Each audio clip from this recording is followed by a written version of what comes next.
ఉందంట, వాళ్ళని అడగంగానే అంటున్నారట. అంటే నేనెందుకు అంటున్నా అంటే ఒకసారి ఫోన్లో మాట్లాడి నల్గొండ సూర్యాపేట జిల్లాలో పొలాలు ఎండిపోతాయి అన్న, ఆ జర్నలిస్ట్ అన్న మాట్లాడితే నీళ్ళు రావు, మన వాట అయిపోయింది, ఇక రావు రావు ఎండుడే పొలాలు అంటున్నాడు. అంటే వాళ్ళ కథ అదే కదా, రావు రావు రావు హామీలు రావు, హామీలు దొంగ హామీలు, రావు హామీలు రావు రావు దొంగ హామీలు. ఎందుకు రావు అనంటే కొట్టకురు మీరు, సృజనన్న కొట్టకు. ఎందుకు రావు అనంటే రావు హామీలు రావు దొంగ హామీలు కాబట్టి రావు, అంతేనా కదా? అదే పాడాలి. మీరేమనాలి, నేను రావు హామీలు రావు అంట, మీరు దొంగ హామీలు కాబట్టి రావు అనాలి.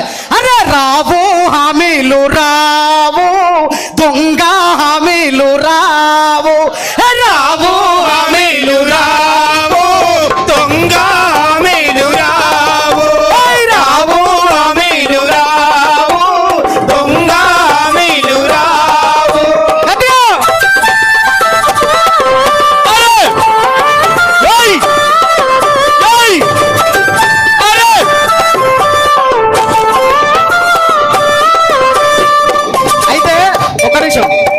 అయితే రామన్న అన్ని వేదికల మీద చెప్తున్నాడు. అంతకంటే ముందు సీఎం సార్ కూడా చెప్పిండు, ఏమని?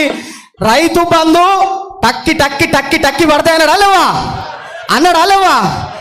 టక్కి టక్కి పడతాయంటే నాకు కూడా ఒక ఎకరం 8 గుంటలు ఉంది అక్క, నాకు కూడా ఒక ఎకరం 8 గుంటలు ఉన్నది.